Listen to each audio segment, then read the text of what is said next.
Emoni Bates is officially back, and Noah Farrakhan just posted this on his story saying that he's going to the league next year. Now, of course, Emoni Bates is one of the best players in his class that was coming out of high school, and Jalen Duren as well. These two hoopers were for sure solid players, but the criticism about 17-year-old Emoni Bates has been insane over these past few games, as he's been playing the point guard position for the Memphis team, and a lot of people are noticing that Emoni Bates should not even be playing point guard. Now, in this most recent game against Clemson, Emoni actually dropped 12 points coming off of the bench, and he actually was no longer playing point guard, but instead put on that wing position. And I think this is huge news because Emoni has finally gotten the opportunity to play in his natural position. Many of you noticed Emoni is not a point guard. This dude is super tall. Yes, he has handles and can dribble the ball, but naturally he is much better as a wing. And this game just seemed something was different about him. He was able to knock down his jump shots, and he looked smooth and hungry and super confident, as where he was playing that point guard position, he really just did not always have everything together. Sometimes he looked a little bit unconfident on the court,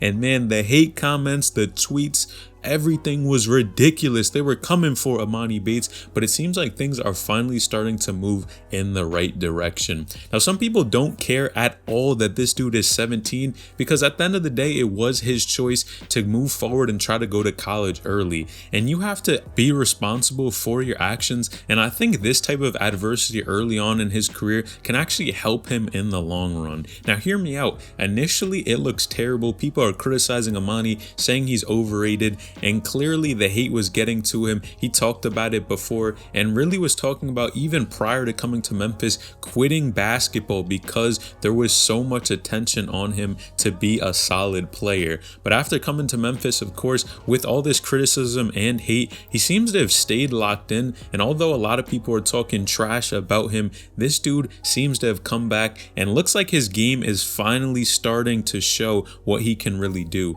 Now, to note, in high school, this dude was not playing the point guard position either, and he definitely was more of a wing, but would sometimes bring the ball up. And I think him just being super tall, being able to shoot and dribble the basketball, we're going to start seeing more of these games where eventually he's not going to be coming off the bench. We're going to see him start games, probably be a wing, and I think he's going to go out there and prove a ton of people wrong, because number one, he's finally playing in that natural position where he has the confidence to go out there and destroy any competition that he's playing against. Now, of course, many of you know this dude is 17 right now, and that means that next year he still will not be able to go to the NBA draft. Well, after this season. And that's interesting, because where is Emoni going to go after Memphis? Is he going to, number one, stay with the program, number two, transfer maybe to Michigan State, where he initially had committed to, or even go somewhere like the G League? Now, personally, if things do actually turn around for Emoni, as they look like they're headed to in this direction,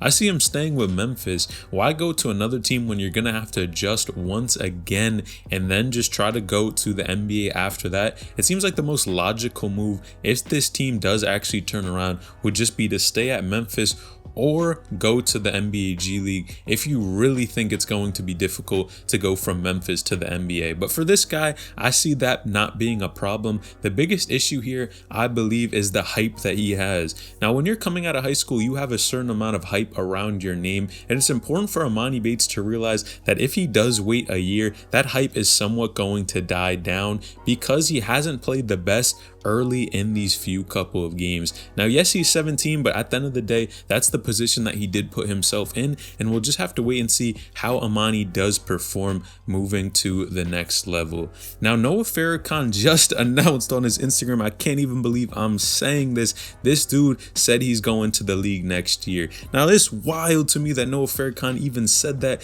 because you guys remember just a year ago, this dude was getting no playing time at his prior college. We thought his career was over, didn't hear much about him whatsoever, and now all in a year's time, this dude is saying he's going to the league next year. Now, looking at some of his numbers, in his most recent game, he actually dropped 25 points, 3 rebounds and 3 assists, and they call it the dub. But overall, he's actually averaging around 18 points per game, 4 rebounds and 2 assists per game, while shooting 41% from the 3. Now, Now, I think those numbers are pretty solid, but I'm not gonna lie, I think it's gonna be tough for this dude to go from a mid-major school, Eastern Michigan, to be able to make that transition to the NBA. A lot of times these types of schools are not really looked at by NBA seriously or as much as other colleges are looked at, just because sometimes the competition that they're playing may not always be the best in the country. Now, they definitely have a lot of talented players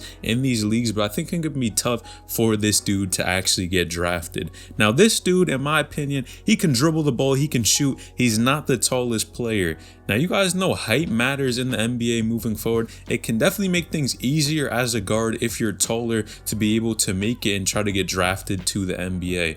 Now, him saying that he's going to the league next year, in my eyes, means one thing. I think he's officially got, number one, his game, but also his confidence back. This is a dude who was playing at IMG Academy, played in New Jersey, played against all the top competition in high school, was ranked a top 100 player, and you're trying to tell me that he can't hold his own at the college level and make it to the NBA? Well, if you've played against the best competition your entire life, I would love to see him go out there and play this good and be able to get drafted with all the opposition that he has had thus far. Of course, his prior school that he went to really wasn't getting playing time, was missing shots, shooting poor percentages, coaching staff really clearly did not believe in his game and was just an overall terrible fit for him. But as soon as he transitioned, man, we saw little by little Noah really transition into that guy that we saw him back in high school. The guy that finishes layups over people, dunks the ball, dribbles the ball on a string, and is just able to knock down shots with ease.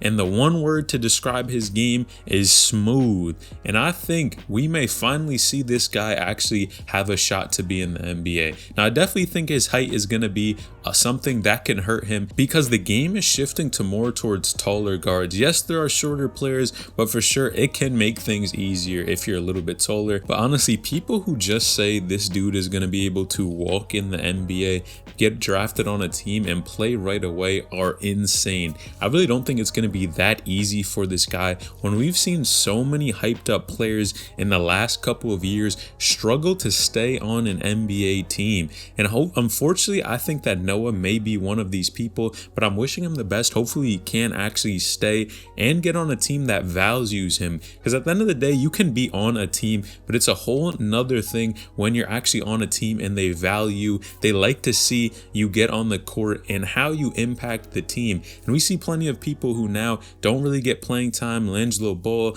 in the G League. So hopefully things can go right for this dude, but man, I am shocked that he actually said next year he will be going to the NBA. Now, clicking the video on the screen would help my channel a ton. And this is LNH bringing you the best basketball content on YouTube, and I'm out.